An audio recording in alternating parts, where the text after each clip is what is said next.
Livro O Problema da Dor, da série O Problema do Destino, do Ser e da Dor, de Leon Denis. Introdução. Uma observação dolorosa surpreende o pensador na velhice. Ela se torna ainda mais lastimável em consequência das impressões experimentadas em seu giro pelo mundo espiritual. E ele então reconhece que o ensinamento ministrado pelas instituições humanas, em geral, religiões, escolas, universidades, se nos ensinam muitas coisas supérfluas, em compensação, não nos ensinam quase nada do que mais temos necessidade de conhecer para a nossa conduta, a direção da existência terrestre e a preparação para o além. Aqueles a quem cabe a alta missão de esclarecer e guiar a alma humana parecem ignorar sua natureza e seus verdadeiros destinos. Nos meios universitários, uma completa incerteza ainda reina sobre a solução do problema mais importante com que o homem se defronta no decorrer de sua passagem pela Terra. Essa incerteza se reflete em todo o ensino. Uma boa parte dos professores e pedagogos afasta sistematicamente de suas lições tudo o que se refere ao problema da vida, as questões de seu objetivo e finalidade. Encontramos a mesma dificuldade nos líderes religiosos. Por suas afirmações desprovidas de provas, conseguem comunicar às almas sobre as quais têm responsabilidade apenas uma crença que não responde mais à lógica de uma crítica sã, nem às exigências da razão. A rigor, na universidade, assim como na igreja, modernamente a alma encontra somente obscuridade e contradição em tudo que diz respeito ao problema da sua natureza e de seu futuro. É a esse estado de coisas que é preciso atribuir em grande parte os males de nosso tempo, a incoerência das ideias, a desordem da consciência, a anarquia moral e social. A educação dispensada às gerações é complicada. Não lhes esclarece o caminho da vida e não as estimula para as lutas da existência. O ensino clássico habilita a cultivar, a ornar a inteligência, mas não ensina a agir, a amar, a se dedicar, nem a alcançar uma concepção do destino que desenvolva as energias profundas do eu e oriente nossos impulsos, nossos esforços para um objetivo elevado. No entanto, essa concepção é indispensável a todo ser, a toda a sociedade, porque é o sustentáculo, a consolação suprema nas horas difíceis, a fonte das virtudes atuantes e das altas inspirações. Karl Duprel relata o seguinte fato. Um dos meus amigos, professor da universidade, sentiu a dor de perder sua filha, o que reavivou nele o problema da imortalidade.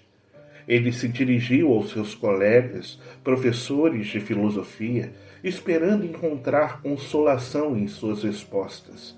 Teve uma amarga decepção. Havia pedido pão e lhe ofereciam pedra. Procurava uma afirmação e respondiam-lhe com um talvez. Francisque Sarcey, modelo completo do professor da universidade, escreveu: Estou na terra. Ignoro absolutamente como vim e como fui lançado aqui. Ignoro ainda mais como sairei daqui e o que acontecerá quando sair. Não se pode confessar mais francamente.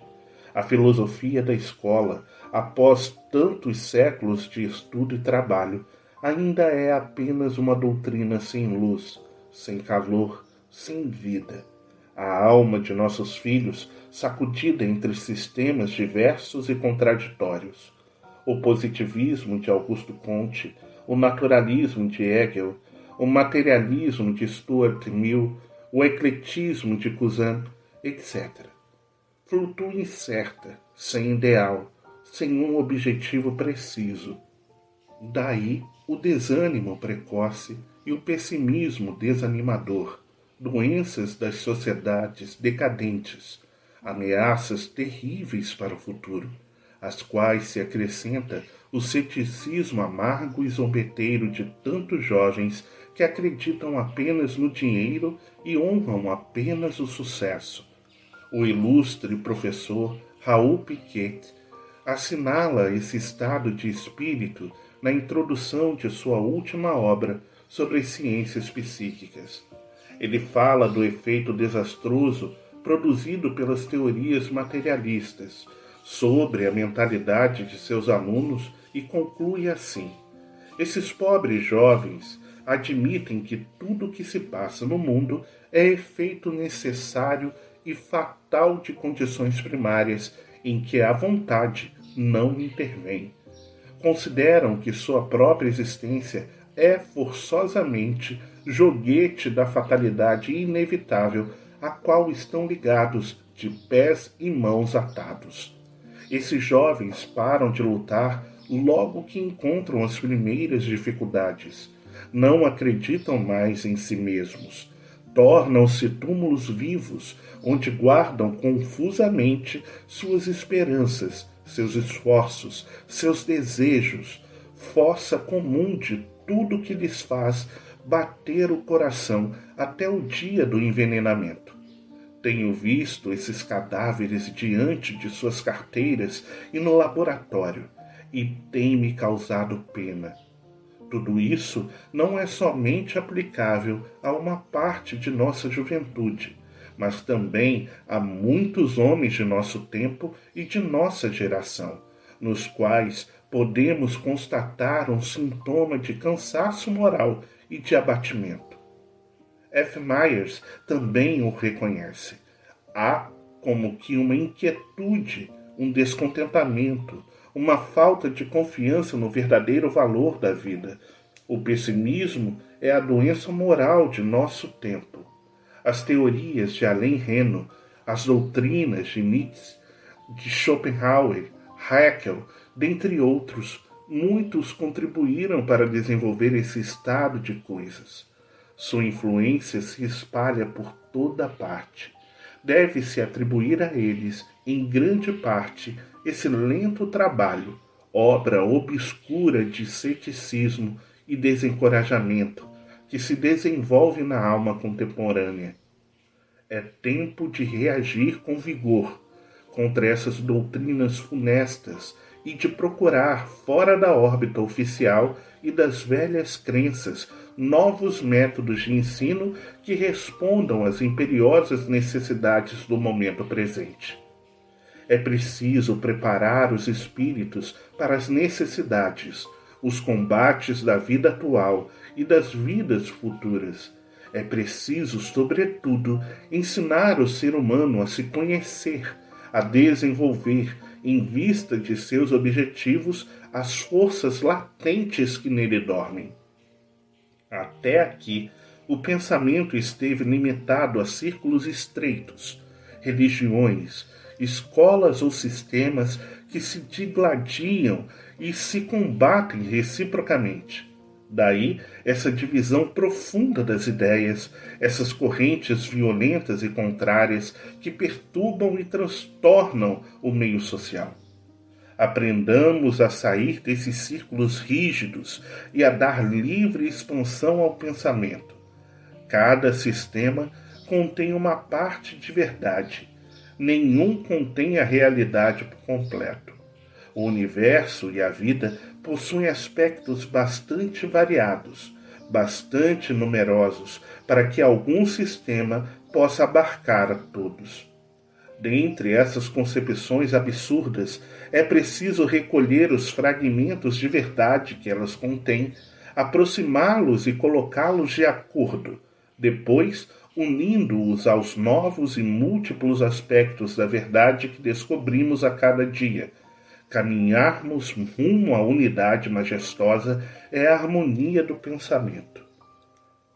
A perturbação e a incerteza que verificamos no ensino repercutem e se encontram como dissemos, em toda a ordem social. Por toda parte há um estado de crise inquietante. Sob a superfície brilhante de uma civilização refinada, esconde-se um mal-estar profundo. A irritação cresce nas classes sociais. O conflito de interesses, a luta pela vida, tornam-se dia a dia mais ásperos. O sentimento do dever tem se enfraquecido na consciência popular a tal ponto que muitos homens nem mesmo sabem onde está o dever. A lei do número, ou seja, da força cega, domina mais do que nunca. Retóricos, mentirosos, dedicam-se a desencadear as paixões, os maus instintos da multidão, a espalhar teorias nocivas, às vezes criminosas. Depois, quando a maré sobe e o vento sopra em tempestade, eles se escondem e afastam de si toda a responsabilidade. Onde está, então, a explicação desse mistério, dessa contradição notável entre as aspirações generosas de nosso tempo e a realidade brutal dos fatos? Por que um regime que havia despertado tantas esperanças ameaça chegar à anarquia, à ruptura de todo o equilíbrio social? A implacável lógica vai nos responder. A democracia, radical ou socialista, nas massas profundas e em seu espírito dirigente, inspirando-se nas doutrinas negativistas, podiam chegar somente a um resultado negativo, para a felicidade e elevação da humanidade. Tal o ideal, tal o homem, tal a nação, tal o país. A doutrina negativista, em sua consequência extrema, leva fatalmente à anarquia, ou seja, ao vácuo, ao nada social. A história humana já teve diversas vezes essa dolorosa experiência.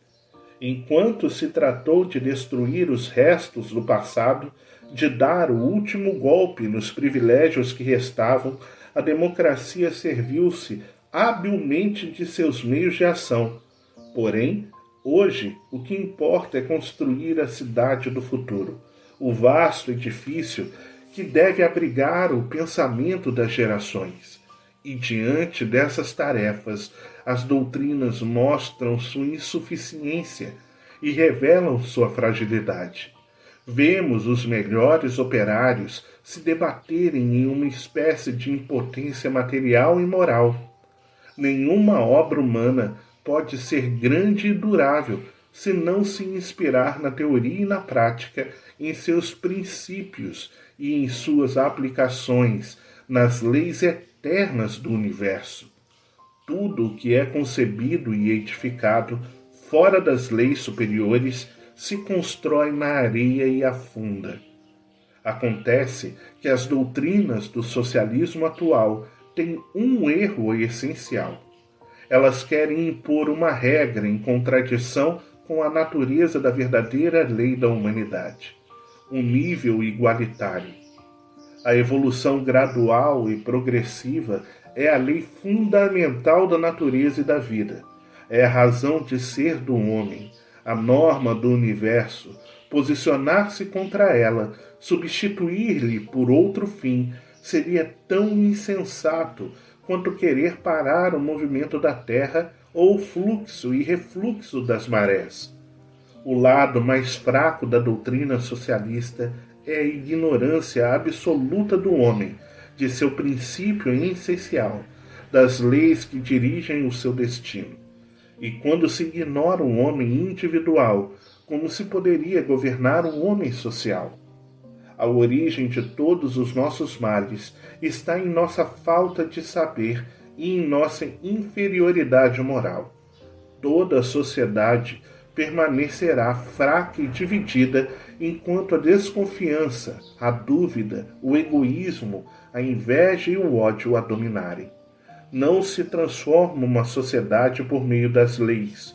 As leis e as instituições não seriam nada sem os costumes, sem as crenças elevadas. quaisquer que sejam a forma política e a legislação de um povo, se ele possui bons costumes e convicções firmes, será sempre mais feliz e mais poderoso do que um outro povo de moralidade inferior.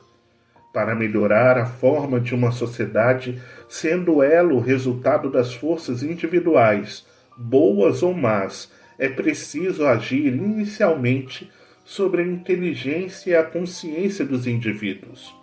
Porém, para a democracia socialista, o homem interior, o homem da consciência individual, não existe. A coletividade o absorve por completo. Os princípios que adota não passam de uma negação de toda filosofia elevada e de toda causa superior. Não se procura outra coisa a não ser conquistar direitos. Entretanto, o gozo dos direitos não pode ser obtido sem a prática dos deveres. O direito sem o dever, que o limita e o corrige, produz apenas novas aflições, novos sofrimentos. Eis porque o impulso formidável do socialismo não faz nada mais do que deslocar os apetites, as ambições, as causas das doenças e substituir as opressões do passado por um despotismo novo, ainda mais intolerável. Vemos isso no exemplo da Rússia. Já podemos medir a extensão dos desastres causados pelas doutrinas negativistas. O determinismo, o materialismo, ao negar a liberdade humana e a responsabilidade, minam as próprias bases da ética universal. O mundo moral não passa de um anexo da fisiologia, ou seja, o reinado, a manifestação da força cega e irresponsável.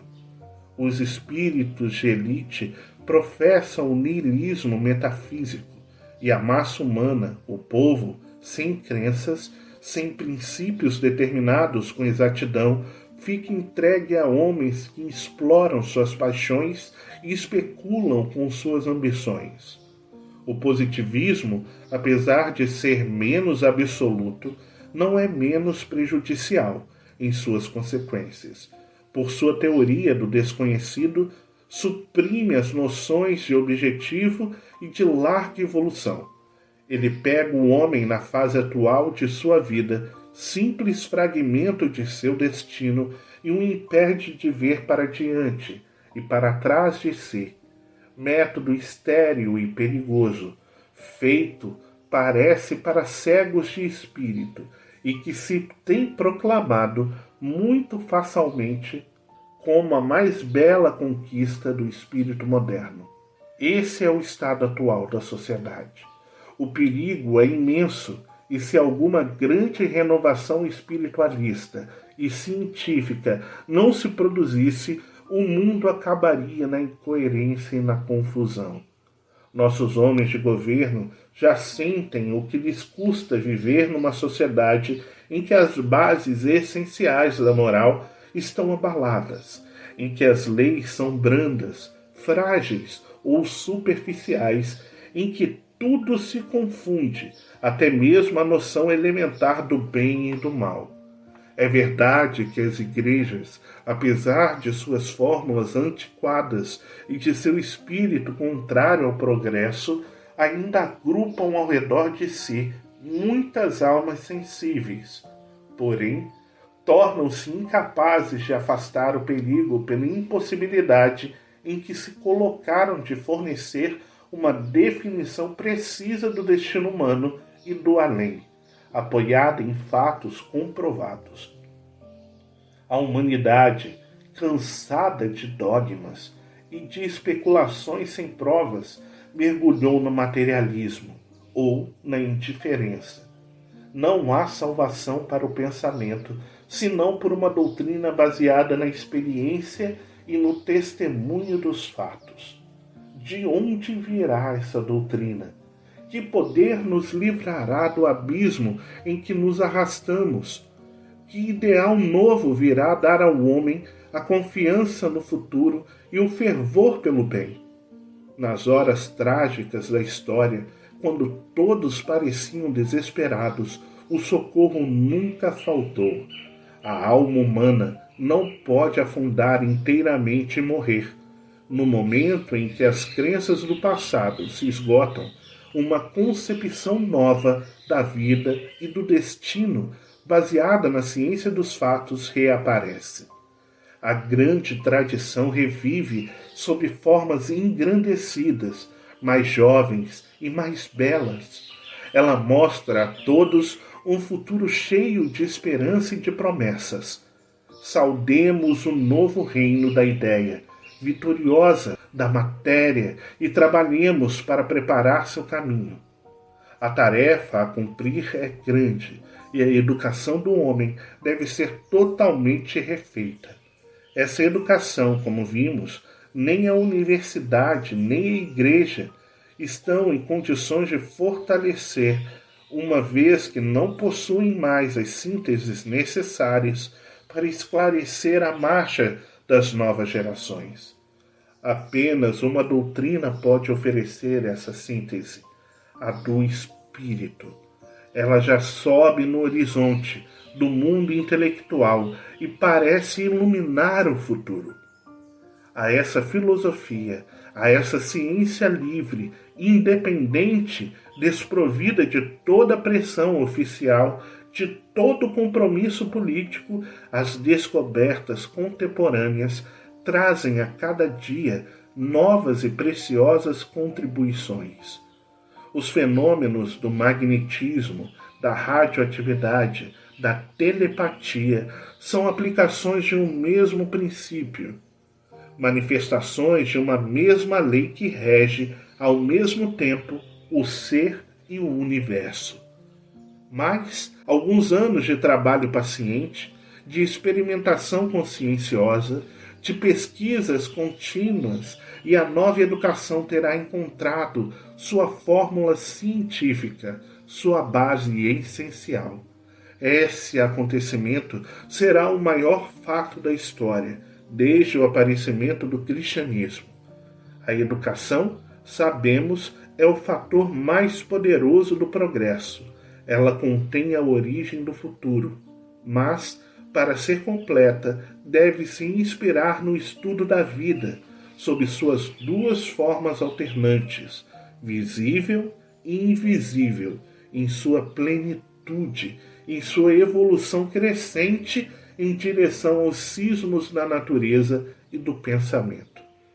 Os mestres dirigentes da humanidade têm um dever imediato a cumprir, é o de recolocar o espiritualismo na base da educação, de trabalhar para refazer um homem interior e a saúde moral.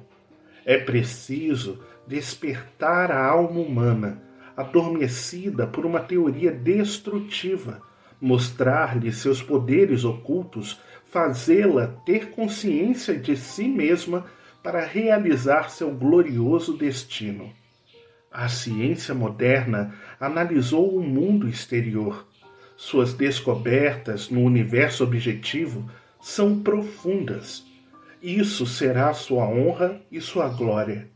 Mas ainda não se sabe nada sobre o universo invisível e o mundo interior. É esse o império ilimitado que lhe resta conquistar.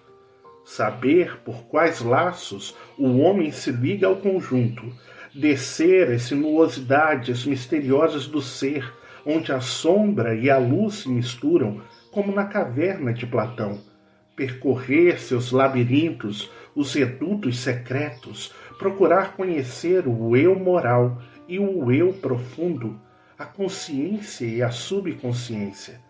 Não há estudo mais necessário que esse. Enquanto as escolas e as academias não o tiverem introduzido em seus programas, nada terão feito pela educação definitiva da humanidade.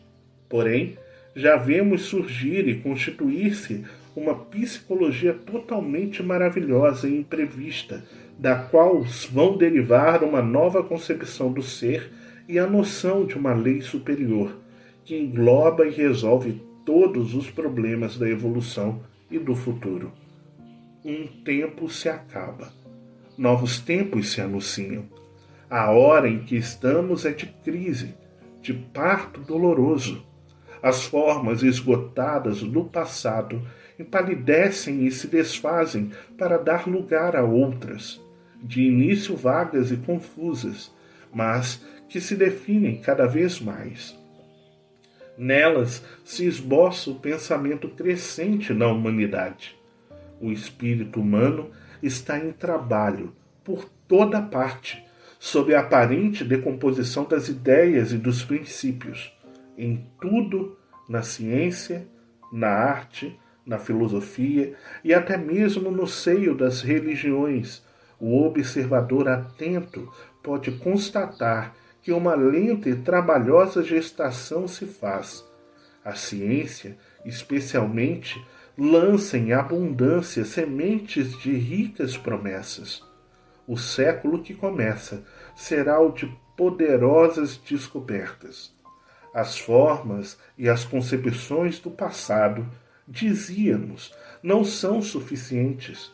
Por mais respeitável que pareça essa herança, apesar do sentimento piedoso com que se podem considerar os ensinamentos legados por nossos pais, sente-se, geralmente, compreende-se que eles não foram suficientes para desfazer o mistério sufocante do porquê da vida. Entretanto, atualmente, pode-se viver e agir com mais intensidade do que nunca, mas é possível viver e agir plenamente sem ter consciência do objetivo a ser atingido. O estado da alma contemporânea pede, reclama uma ciência, uma arte, uma religião de luz e liberdade, que venham dissipar-lhe as dúvidas, guiá-la para uns horizontes radiosos, aonde se sente levada por sua própria natureza e pelo impulso de forças irresistíveis. Muito se fala sobre o progresso, mas o que se entende por progresso?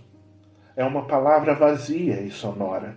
Para a maior parte dos materialistas, ou possui um sentido determinado. 20 civilizações passaram sobre a Terra, iluminando com suas luzes a marcha da humanidade. Seus grandes focos brilharam na noite dos séculos e depois se apagaram. E o homem ainda não distingue atrás dos horizontes limitados de seu pensamento o além sem limites, para onde o destino o leva. Sem condições de solucionar o mistério que o rodeia, usa sua força nas obras da terra e foge aos esplendores de sua tarefa espiritual, que fará sua verdadeira grandeza. A fé no progresso não caminha sem a fé no futuro de cada um e de todos. Os homens só progridem e só avançam se acreditarem nesse futuro e se marcharem com confiança, com certeza, para o ideal entrevisto. O progresso não consiste somente nas obras materiais, na criação de máquinas poderosas e de todo o equipamento industrial. Não consiste, igualmente, em descobrir processos novos de arte, de literatura ou de formas de eloquência. Seu objetivo mais alto é de agarrar, atingir a ideia primordial, a ideia mãe que fecundará toda a vida humana, a fonte elevada e pura de onde derivarão, ao mesmo tempo, as verdades, os princípios, os sentimentos que inspirarão as obras importantes e as nobres ações. É tempo de compreendê-lo. A civilização só poderá engrandecer-se, a sociedade só poderá subir se um pensamento sempre mais elevado, se uma luz mais viva vierem inspirar, esclarecer os espíritos e tocar os corações, renovando-os. Somente a ideia e o pensamento levam à ação. Somente a vontade de realizar a plenitude do ser, cada vez melhor, cada vez maior, pode nos conduzir aos cimos longínquos em que a ciência, a arte e toda a obra humana, em uma palavra, encontrarão sua expansão, sua regeneração. Tudo nos diz isso. O universo é regido pela lei de evolução. É isso que entendemos pela palavra progresso. E nós mesmos, em nosso princípio de vida, em nossa alma e nossa consciência, estamos sempre submetidos a essa lei. Não se pode desconhecer hoje essa força soberana que conduz a alma e suas obras através do infinito do tempo e do espaço, rumo a um objetivo sempre mais elevado. Mas uma lei assim só pode concretizar-se por nossos esforços. Para fazer obra útil, para cooperar com a evolução geral e recolher dela todos os frutos, é preciso antes aprender a distinguir, a reconhecer a razão, a causa e o objetivo dessa evolução, saber aonde ela conduz a fim de participar na plenitude das forças e das faculdades que dormem em nós dessa ascensão grandiosa. Nosso dever é o de traçar o caminho à humanidade futura, da qual ainda faremos parte integrante, como nos ensina a comunhão das almas, a revelação dos grandes instrutores invisíveis, do mesmo modo que a natureza ensina, por suas milhares de vozes e pela renovação eterna de todas as coisas, aqueles que sabem estudá-la e compreendê-la. Vamos rumo ao futuro, rumo à vida, sempre renascente, pelo caminho imenso que nos abre o Espírito. Tradições, ciências, filosofias, religiões, iluminai-vos com uma chama nova, sacudi vossos velhos sudários e as cinzas que os cobrem. Escutai as vozes reveladoras do túmulo. Elas nos trazem uma renovação do pensamento com os segredos do além, que o homem tem necessidade de conhecer para melhor viver, melhor agir e melhor morrer. Leon Denis. Capítulo 1. Os poderes da alma. Vontade. O estudo do ser a que nos dedicamos no primeiro livro dessa coleção, intitulado O Problema do Ser, nos deixou entrever a poderosa rede de forças, de energias escondidas em nós. Mostrou-nos que todo o nosso futuro, em seu desenvolvimento ilimitado, lá está contido em germe. As causas da felicidade não se encontram em lugares determinados do espaço, estão em nós, nas profundezas misteriosas da alma. É o que confirmam todas as grandes doutrinas. O reino dos céus está dentro de vós, disse o Cristo. Todos os grandes ensinamentos concordam sobre esse ponto. É na vida interior, no desabrochar de nossas potências, de nossas faculdades, de nossas virtudes, que está a fonte das felicidades futuras. Olhemos atentamente para o interior de nós mesmos, fechemos nosso entendimento às coisas externas e depois de havermos habituado nossos sentidos psíquicos à obscuridade e ao silêncio, veremos surgir luzes inesperadas. Ouviremos vozes fortificantes e consoladoras. Mas há poucos homens que sabem ler em si, explorar essas jazidas onde dormem tesouros inestimáveis. Esbanjamos nossa vida em coisas banais, ociosas, percorremos o caminho da existência sem saber nada de nós mesmos, dessas riquezas psíquicas cuja valorização nos proporcionaria alegrias inumeráveis. Há em toda a alma humana 2 centros, ou melhor, 2 esferas de ação e de expressão. Uma, a exterior, manifesta a personalidade, o eu, com suas paixões, suas fraquezas, sua mobilidade, sua insuficiência. Enquanto ela regular nossa conduta, teremos a vida inferior, semeada de provas e de males. A outra, a interior, profunda, imutável, é ao mesmo tempo a sede da consciência, a fonte da vida espiritual, o templo de Deus em nós.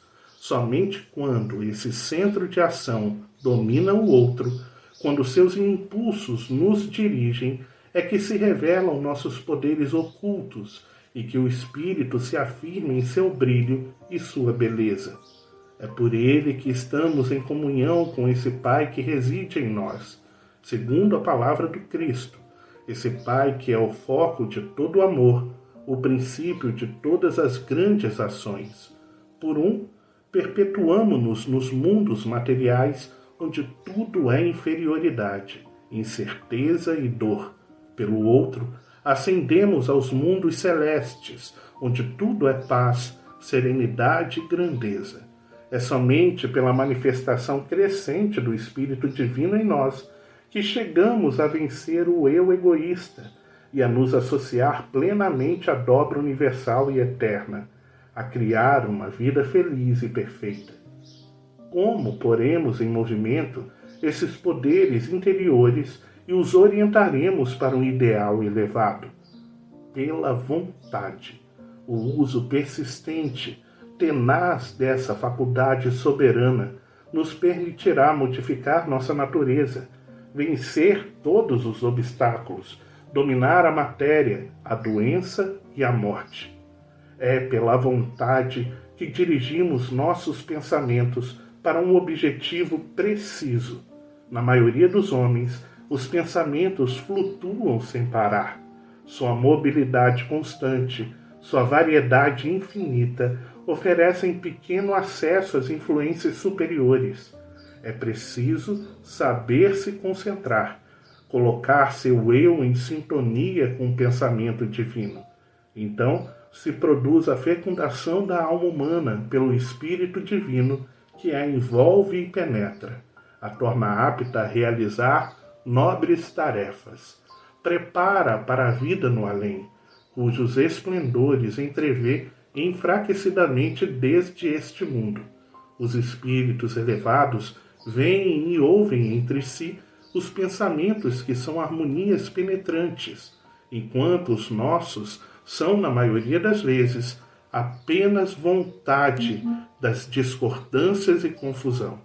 Aprendamos a nos servir de nossa vontade real e benéfica, e por ela a unir nossos pensamentos a tudo o que é grande, a harmonia universal, cujas vibrações enchem o espaço e embalam os mundos.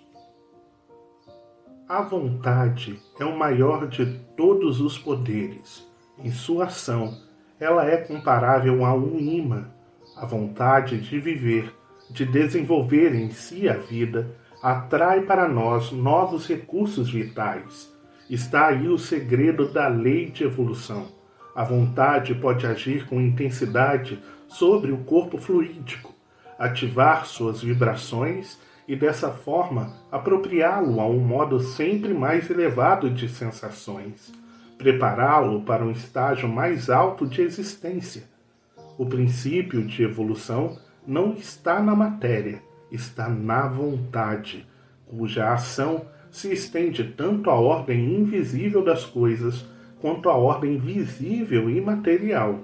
Essa é simplesmente uma consequência daquela. O princípio superior, o motor da existência, é a vontade. A vontade divina é o grande motor da vida universal. O que importa, acima de tudo, é compreender que podemos realizar tudo no domínio psíquico. Nenhuma força permanece estéril quando se exerce de um modo constante, visando a um objetivo coerente com o direito e a justiça. É o que se dá com a vontade. Ela pode agir igualmente no sono e na vigília, porque a alma corajosa, que estabeleceu para si mesma um objetivo, procura-o com tenacidade em ambas as fases de sua vida e determina assim uma corrente poderosa que mina lenta e silenciosamente todos os obstáculos. Com a preservação, dá-se o mesmo que com a ação. A vontade, a confiança, o otimismo são outras tantas forças preservadoras, outras tantas muralhas opostas em nós a toda causa de problema, de perturbação interior e exterior. Bastam, às vezes, por si sós, para desviar o mal, enquanto o desânimo, o temor, o mau humor nos desarmam, nos expõem a ele sem defesa. O simples fato de olhar de frente o mal, o perigo e a dor, e a resolução de afrontá-los, de vencê-los, diminuem-lhes a importância e o efeito. Os americanos têm, sob o nome de Mind Cure, cura mental ou ciência cristã, aplicado esse método à terapêutica. E não se pode negar que os resultados obtidos são consideráveis. Esse método se resume na seguinte fórmula: o pessimismo torna fraco, o otimismo torna forte. Ela consiste na eliminação gradual do egoísmo, na união completa com a vontade suprema, fonte das forças infinitas. Os casos de cura são numerosos e se apoiam sobre testemunhos irrecusáveis. Foi esse, de resto, em todos os tempos e de formas diversas, o princípio da saúde física e moral.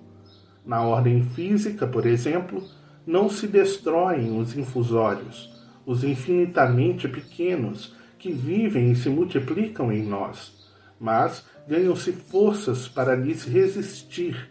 Da mesma forma, na ordem moral, nem sempre é possível afastar as misérias da sorte, mas pode-se adquirir força para suportá-las, superá-las com esforço mental, dominá-las de forma que percam todo o caráter ameaçador para se transformar em auxiliares do nosso progresso e do nosso bem. Demonstramos em outras obras, ao nos apoiarmos em fatos recentes, o poder da alma sobre o corpo na sugestão e autossugestão.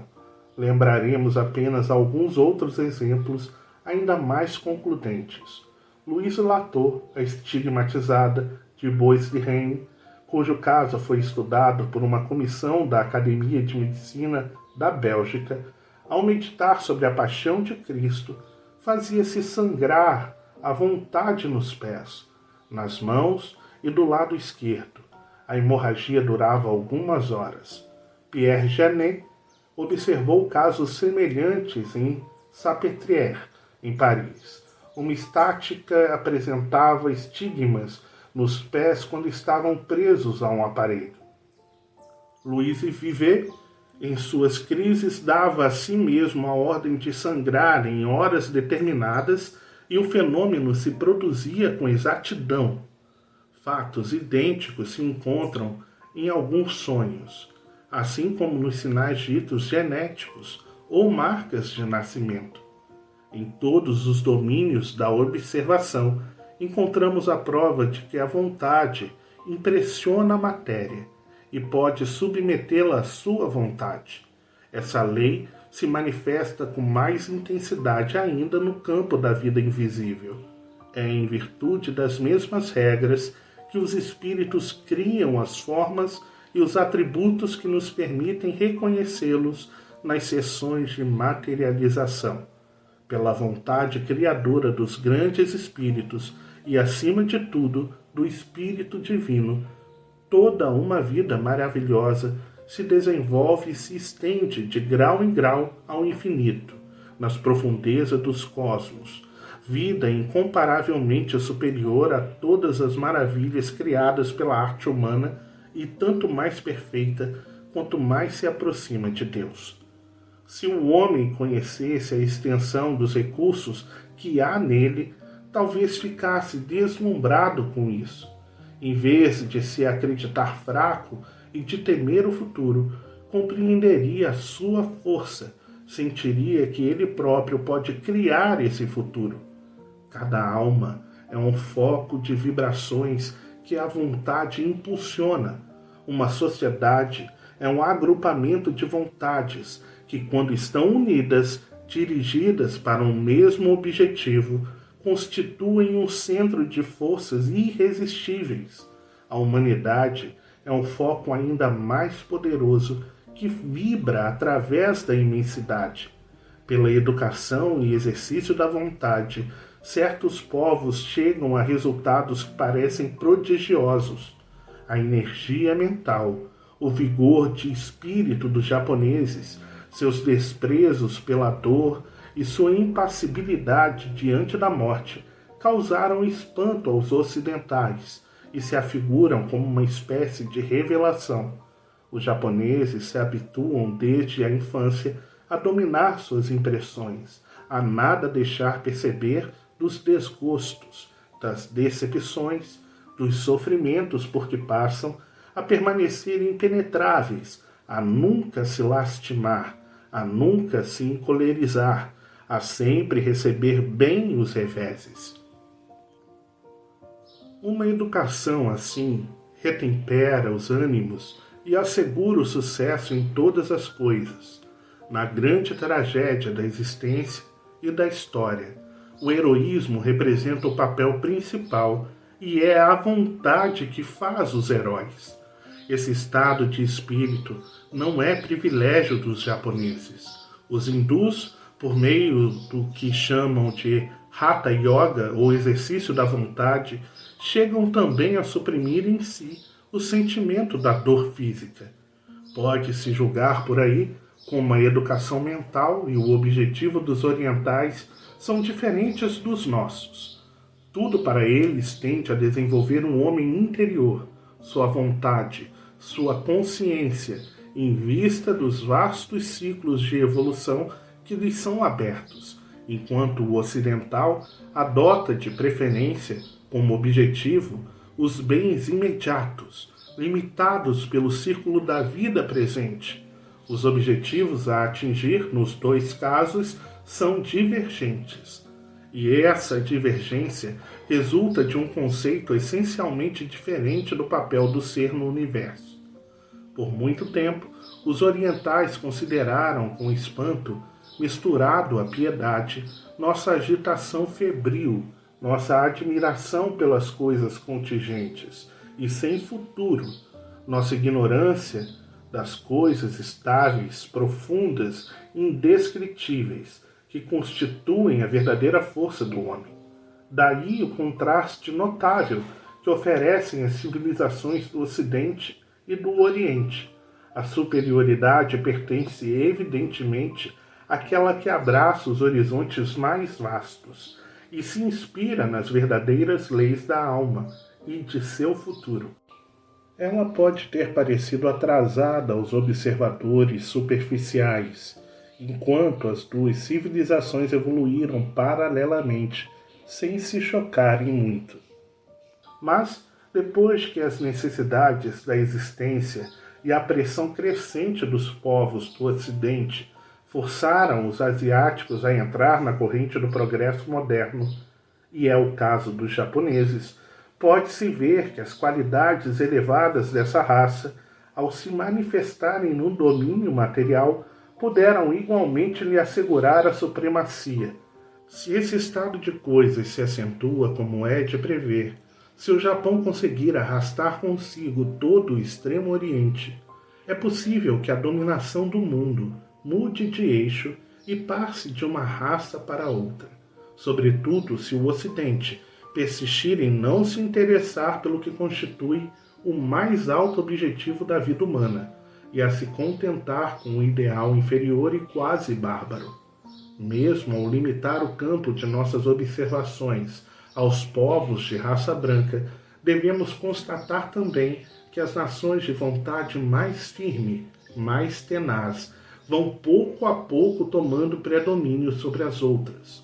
É o caso dos povos anglo-saxônicos. Vemos o que a Inglaterra pôde realizar no decorrer do tempo para a execução de seu plano de ação.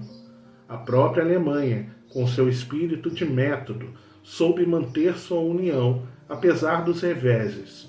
E os Estados Unidos tomam um lugar cada vez mais importante no concerto dos povos. A França, pelo contrário, é em geral uma nação de vontade instável. Passamos de uma ideia a outra, com extrema mobilidade, e esse defeito não é estranho aos acontecimentos de nossa história. Os primeiros impulsos são para nós admiráveis. O entusiasmo é vibrante, mas se empreendemos com facilidade uma obra, nós abandonamos por vezes muito rapidamente, quando o pensamento já a vai edificando e os elementos vão se juntando silenciosamente ao seu redor. Assim o mundo apresenta numerosos traços meio apagados de nossa ação passageira, de nossos esforços interrompidos muito depressa. O pessimismo e o materialismo, que se expandem cada vez mais entre nós, tendem ainda a diminuir as qualidades generosas de nossa gente que a história tinha revelado. Os profundos recursos do espírito nacional se atrofiam, falta de uma educação forte e de um ideal elevado. Aprendamos a criar uma vontade poderosa, fortifiquemos ao redor de nós os espíritos e os corações, se não quisermos ver nosso país numa decadência irremediável. Querer é poder. O poder da vontade é sem limites. Um homem consciente de si mesmo, de suas fontes latentes, sente crescer em suas forças em razão de seus esforços. Ele sabe que tudo o que deseja de bem e de bom deve se realizar cedo ou tarde, inevitavelmente, seja no presente, seja na sequência de suas existências, quando seu pensamento se puser de acordo com a lei divina. E é nisso que se cumpre a palavra celeste. A fé move montanhas.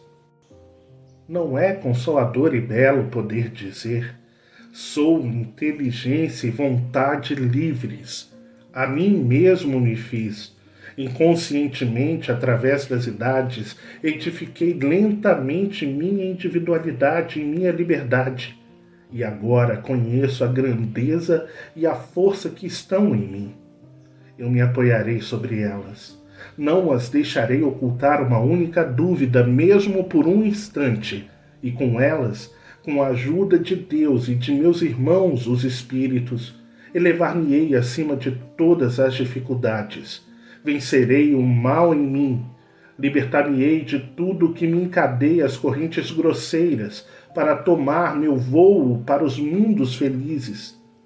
Vejo claramente o caminho que se desenrola e que sou chamado a percorrer. Ele se dilata por uma extensão que não tem fim, mas para me conduzir nesse caminho infinito tem uma guia segura. É a compreensão da lei da vida, do progresso e do amor que rege todas as coisas. Aprendi a me conhecer, a acreditar em mim e em Deus. Assim, possuo a chave de toda a elevação. E nesse caminho imenso que se abre diante de meus passos, continuarei firme, inabalável em minha vontade de crescer e de me elevar mais alto. E com a ajuda de minha inteligência, que é fiel a Deus, atrairei para mim todas as riquezas morais e participarei de todas as maravilhas do cosmo. Minha vontade chama-me. Adiante, sempre adiante, cada vez mais conhecimento, mais vida, vida divina. Com ela conquistarei essa plenitude da existência. Construirei para mim uma personalidade melhor, mais radiante e mais amorosa. Saio para sempre do estado inferior do ser ignorante, inconsciente de seu valor e de seu poder. Afirmo-me na independência e na dignidade de minha consciência e estendo a mão a todos os meus irmãos, ao lhes dizer: despertai de vosso sono pesado. Desatai o véu material que vos encobre. Aprendei a vos conhecer, a conhecer os poderes que estão em vós e a utilizá-los. Todas as vozes da natureza, Todas as vozes do além vos exclamam: levantai-vos e marchai. Apressai-vos para a conquista de vossos destinos. A todos vós que vos curvais sob o peso da vida, julgando-vos fracos e sós, vos entregais à tristeza, ao desespero, ou que aspirais ao nada, venho dizer: o nada não existe. A morte é um novo nascimento, um encaminhamento para novas tarefas, novos trabalhos, novas colheitas. A vida é uma comunhão universal e eterna que liga Deus a todos os seus filhos. Vós todos que vos acreditais vencidos pelo sofrimento e decepções, pobres seres aflitos, corações partidos pelo vento áspero das provas, espíritos esmagados, dilacerados pela roda de ferro da adversidade, venho vos dizer: não há alma incapaz de renascimento e de florações novas. Basta vos querer e sentireis despertar em vós forças desconhecidas. Acreditai em vós, em vosso rejuvenescimento, em novas vidas. Acreditai em vossos destinos imortais. Acreditai em Deus, sol dos sóis, foco imenso, cuja centelha brilha em vós e pode se tornar uma ardente e generosa chama. Sabei que todo homem pode ser bom e feliz. Para vir a sê-lo, basta querer com energia e continuidade. Essa concepção mental do ser elabora na obscuridade das existências dolorosas, preparada pela lenta evolução das idades, desabrochará na luz das vidas superiores, e todos adquirirão essa magnífica individualidade que nos está reservada. Dirigi incessantemente vosso pensamento para esta verdade. Podeis tornar-vos o que quiserdes ser, e sabei querer, ser sempre maiores e melhores. Está aí a noção do progresso eterno e o meio de realizá-lo. Está aí o segredo da força mental, de onde decorrem todas as forças magnéticas e físicas. Quando tiverdes conquistado esse domínio sobre vós mesmos, não tereis mais que temer os recuos, nem as quedas, nem as doenças, nem a morte. Tereis feito de vosso eu pequeno e frágil uma individualidade alta, estável e poderosa.